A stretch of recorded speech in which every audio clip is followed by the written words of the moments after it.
Welcome back to our channel friends. मैं आपका अपने चैनल स्टॉक्स फॉर लाइफ पे बहुत स्वागत करता हूँ। डीएफएल फैमिली डे फिल्म बस मुझे इधर पे late legendary Rakesh Jhunjhunwala sir की बहुत पुरानी इंटरव्यू जो बहुत वायरल हुई थी उसकी कुछ कोट है, कुछ लाइनें हैं, वो याद आ रही है कि India will witness mother of all bull markets. तो जी हाँ गैस, अभी के टाइम वो तो नहीं रहे, पर जो प्रेरणा और जो शिक्षा हमने उनसे सीखी है, लेने की कोशिश की है, आज दोस्तों भारतीय इक्विटी मार्केट में ना ये पूरा का पूरा विजिबल होता हुआ देखने को मिल रहा है। इसके बहुत सारे फैक्टर्स हैं यहाँ पे। क्या जो रिपोर्ट्स हमें देखने को मिल रहे हैं वो बहुत ही स्ट्रांग है, और मुझे ऐसा लगता है कि जो निवेशक इस क्राइसिस भरे माहौल पे अपना माल नहीं बेचेगा, ग्लोबल क्यूज से डिस्ट्रैक्ट नहीं होगा और भारतीय इक्विटी मार्केट के लॉन्ग टर्म ग्रोथ को इन्जॉय करेगा, और इंडियन गवर्नमेंट की कुछ पॉलिसीज़ हैं जो सही में एक वरदान के रूप में आई है, उसको फोकस करेगा रिस्पेक्टिव ऑफ बैड न्यूज़। मुझे लगता है गैस कि वो मार्केट से पैसा कमा के निकलेगा, बिकॉज यहाँ पे गैस कुछ ऐसे फैक्ट्स हैं जो अपने आप में बहुत ही शॉकिंग है। फटाफट डिस्कस करेंगे अनबायस्ड होके।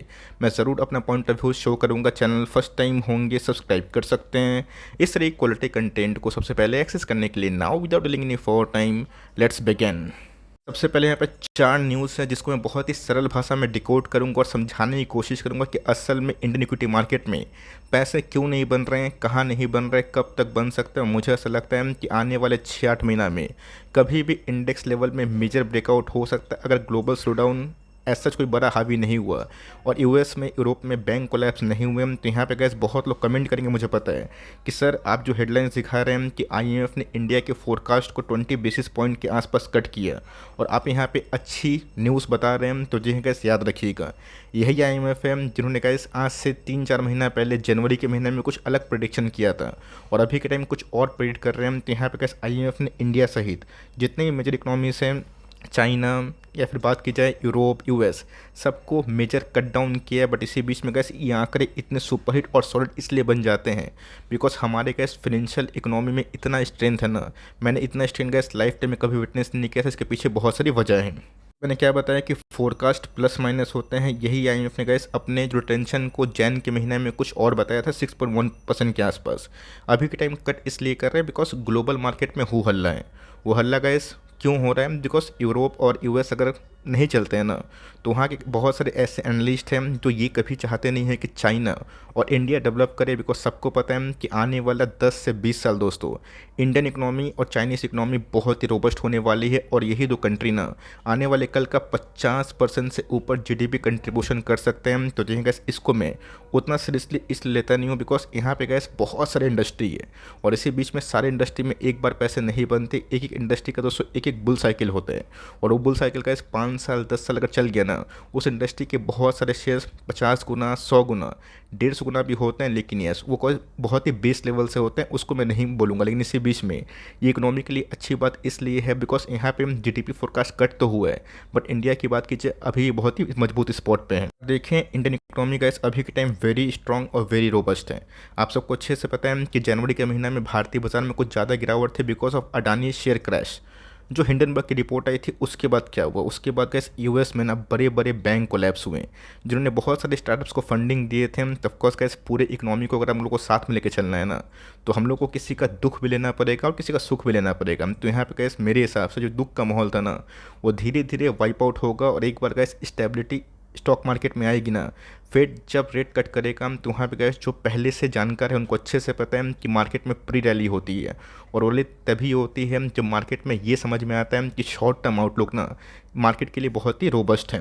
यस, वेरी इंपॉर्टेंट पॉइंट है, आज इसको समझाना बहुत ही इंपॉर्टेंट है। मैं रिक्वेस्ट करूंगा कि थोड़ा साइकोलॉजी समझिए और समझिए कि मार्केट बिहेव कैसा करता है। मुझे पता है कि पोर्टफोलियो के मिड कैप स्मॉल कैप में उतनी तेज़ी अभी के टाइम नहीं है, बट उसमें भी आए कि एक बार गैस इंडेक्स लेवल में तेज़ी तो आए। आज के कारोबार की बात की जाए तो इंडेक्स बहुत ही फ्लैट था, बट अचानक से कैसे, अगर हम निफ्टी को देखें ना, 120 पॉइंट के आसपास अच्छी खासी उछाल आ चुकी है। का गए जो श्रेय है ना बैंक निफ्टी को जाता है। मैंने क्या बताया कि कोई भी देश का इकोनॉमी बैंकिंग फाइनेंशियल्स के बिना नहीं चल सकता। आज कैसे आपने देखा ना कि आईसीआईसीआई बैंक ने और एचडीएफसी बैंक ने कंबाइंड ओवरऑल 20,000 करोड़ के आसपास कारोबार किया, मोर और लेस। रिलायंस को अगर आप जोड़ देना तो 40,000 करोड़ का प्रॉफिट दोस्तों मात्र 3 कंपनी से है। मैं यहाँ पे गैस आईटी को इंक्लूड इसलिए नहीं कर रहा हूँ बिकॉज आईटी ने मेजर 2020 के बाद bull run rally cycle witness करी थी, और उसके बाद सबको पता था कि कभी ना कभी वो साइकिल रिवर्स होगा। तो यहाँ पे गैस बैंक निफ्टी में आपको अच्छे से पता है कि जो पॉलिसीज़ एग्जिस्टिंग गवर्नमेंट या फिर फॉर्मर गवर्नमेंट ने ली थी, वहाँ पे गैस बैंकिंग स्टॉक्स ने ना बहुत ही मैसिव पैसे कमाए थे। आज गैस इंडसइंड बैंक के भी नंबर्स आए जो उम्मीद से अच्छे मुझे दिखाई पड़े। और यही रीज़न है गैस कि मार्केट में बैंक निफ्टी का कोलैप्स नहीं होना और बैंक निफ्टी में स्ट्रेंथ आना, ये मार्केट के लिए बेहद इंपॉर्टेंट है। तो हमें गैस ऐसा कंपेरिजन करना चाहिए कि वर्ल्ड मार्केट की जो लीडिंग इकोनॉमी है वो कहाँ जा रही है, वहाँ पे तो गैस बैंक कोलैप्स हो रहा है, बट यहाँ पे गैस हमारा फॉरेक्स बढ़ रहा है, हमारे मैन्युफैक्चरिंग जो इंडस्ट्री है उसको बूस्ट मिल रहा है। पीएल स्कीम से गैस बैंक निफ्टी को और भी फ़ायदा इसलिए होगा बिकॉज उनको लेंडिंग के लिए ना कोई बोरोवर्स, बड़े बोरोवर्स चाहिए, और इसका गैस भुगतान तभी संभव हो सकता है जब बैंक बढ़ चढ़ के आए और बोले कि मैं इस इकनॉमी को मोरल बूस्ट देने के लिए ओके हूँ। तो मार्केट में गैस रेपो रेट चेंज नहीं होना ना, ये संकेत करता है कि हम लोगों ने इस बार फेड को बिल्कुल कॉपी नहीं किया। हो सकता है कि आने वाले दिनों में कुछ कंडीशन सिनेरियोज चेंज हो जाए, बट गैस बैंक निफ्टी का चलना और खासकर दो बैंक जिसमें एचडीएफसी बैंक है, आईसीआईसीआई बैंक है, उनका चलना हमारे भारतीय बाजार के लिए बहुत ही रोबस्ट बात हो सकती है। मैं क्यों बोल रहा हूँ, आप सबको अच्छे से पता है कि वेटेज वाइज 37 से लेकर 36% के आसपास वेटेज निफ्टी में किसका है, बैंक एनबीएफसी का है, इंश्योरेंस कंपनी का। लेकिन दोस्तों बैंक निफ्टी में सबसे बड़ा वेटेज क्या है, एचडीएफसी बैंक, आईसीआईसीआई बैंक।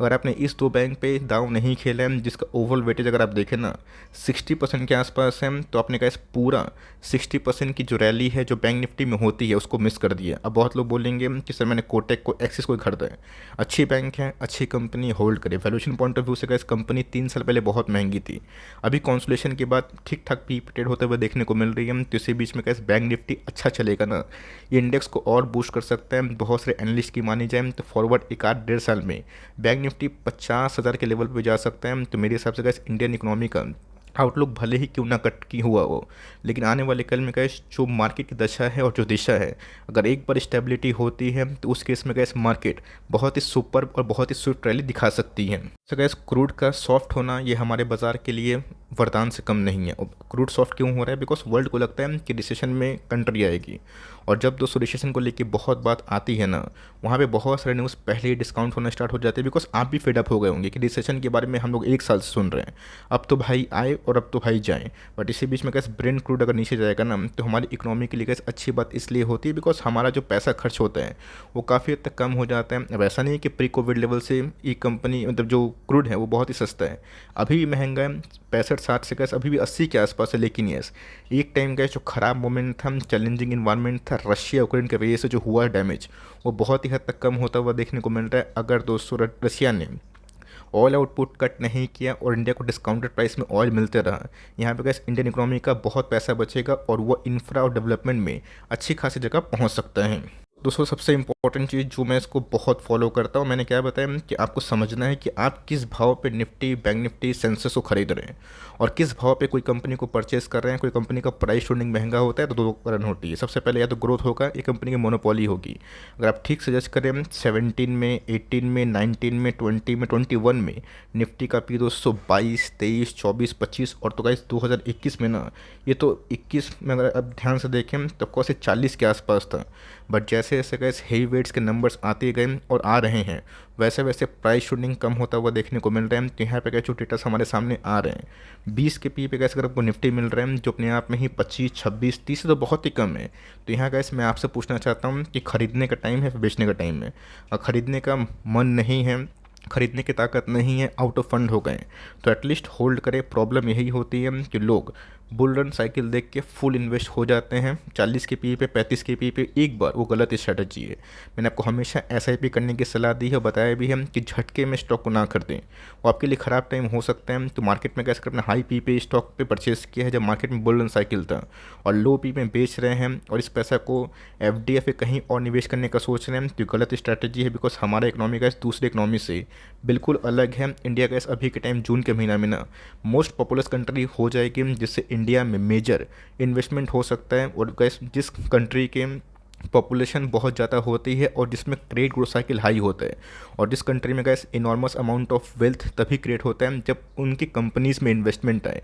तो ऑफकोर्स गैस इंडिया एक पॉपुलस कंट्री सबसे बड़ी हो जाएगी, और उसमें जो मेजर इन्वेस्टमेंट है गैस वेरियस कंपनीज़ का वो आ सकता है, और उसमें इंसेंटिव भी है। पीएलआई स्कीम की बात की जाए, वेरियस स्कीम की बात की जाए, और इससे आने वाले दिनों में गैस उस कंट्री को अच्छा फ़ायदा और हो सकता है अगर इंटरनेशनल मार्केट में उनकी क्रेडिट रेटिंग ठीक है। तो इंडिया ने गैस ना लोन डिफ़ॉल्ट किया है, ना वेरियस जगह पे कोई ऐसा प्रावधान लिया है जिससे इकोनॉमी को कोलैप्स हो, ख़राब चीज़ हो।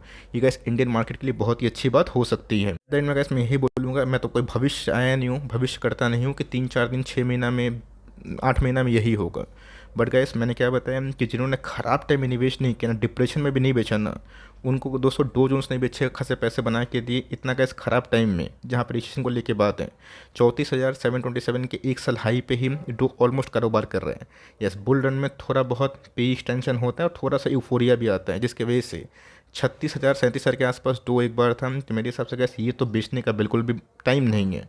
रेस्ट गैस आपकी मर्ज़ी है। अगर आपने कोई भी अच्छे स्टॉक्स को जिनकी अर्निंग आ रही है उनको होल्ड किया ना, आपके पैसे ज़रूर बनेंगे। जब आईटीसी जैसा शेयर जिसको बहुत लोग कम भाव दे रहे थे, अगर वो लाइफ टाइम हाई जा सकता है, तो मार्केट में गैस सेंटिमेंट का कोई बैरोमीटर नहीं होता। तो ऑल दो गैस मैं एक ही बात बोलूँगा, इंडिया का क्रेडिट रेटिंग काफ़ी अच्छा है, और आने वाले कल में अगर ऐसे ही पॉलिसीज़ जो गवर्नमेंट ले रही है, जिससे इन्वेस्टमेंट भी हो रहा है, जिससे वेरियस जगह पे पीएलआई स्कीम से लोग अपने बिजनेस को इंडिया में स्टेबल भी कर रहे हैं, ये गैस इंडिया के लिए अच्छी बात हो सकती है। यस, बहुत लोग बोलेंगे कि सर आपने सब कुछ सही बताया, व्हाट अबाउट पर जीडीपी कैपिटा। तो ध्यान रखिएगा दोस्तों, इंडिया में आबादी बहुत बड़ी है, सबको अमीर बनाना ये सबकी बस की बात नहीं होती। गवर्नमेंट का इसमें पसीना छूट जाएगा। अमीर बनने का ख्वाब दोस्तों वही देखते हैं जो बिज़नेस को एक्सलेट करते हैं, जो बिज़नेस को एक्सपेंड करते हैं। तो यहाँ पे गैस रिलायंस के नंबर्स और आईसीआईसी बैंक के नंबर्स, एचडीएफसी बैंक के नंबर्स के बाद मैं एक ही बात बोलूँगा, जितना गैस निफ्टी का पी नीचे गिरे ना, उतना आप इन्वेस्टमेंट को बढ़ा सकते हैं। लेकिन शर्त यही है कि कम से कम गैस मार्केट में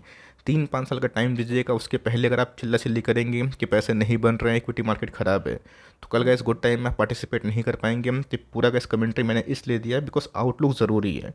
तो मुझे लगता है गैस कि आने वाले 6-8 महीना में आउटलुक काफ़ी पॉजिटिव होगा, और तब 200 लोग आपको बोलेंगे। हो सकता है कि आउटलुक थोड़ा ख़राब भी हो जाए और ग्लोबल मार्केट में कुछ और भी नेगेटिव न्यूज़ आ जाए, बट यस ये देखना बनता है कि क्रूड कहाँ जा रहा है, और ऑफकोर्स यूएस में स्टेबिलिटी है या फिर नहीं। यूएस ठीक रहेगा तो हमारे बाजार में धीरे धीरे जो पैनिक के बाद जो स्टेबिलिटी है वो आएगी, और उसके बाद फिर से का जो सेंटिमेंट है वो अपलिफ्ट हो सकता है। आपका क्या पॉइंट ऑफ व्यू है इस वीडियो के माध्यम से, प्लीज़ कमेंट बॉक्स में बता सकते हैं। वीडियो अच्छी लगी तो प्लीज़ लाइक करिएगा, और चैनल फर्स्ट टाइम होंगे सब्सक्राइब के बिना मत जाइएगा। तो गैस मिलते हैं जल्दी ही, तब तक के लिए bye. Thanks for watching friends, God bless you all.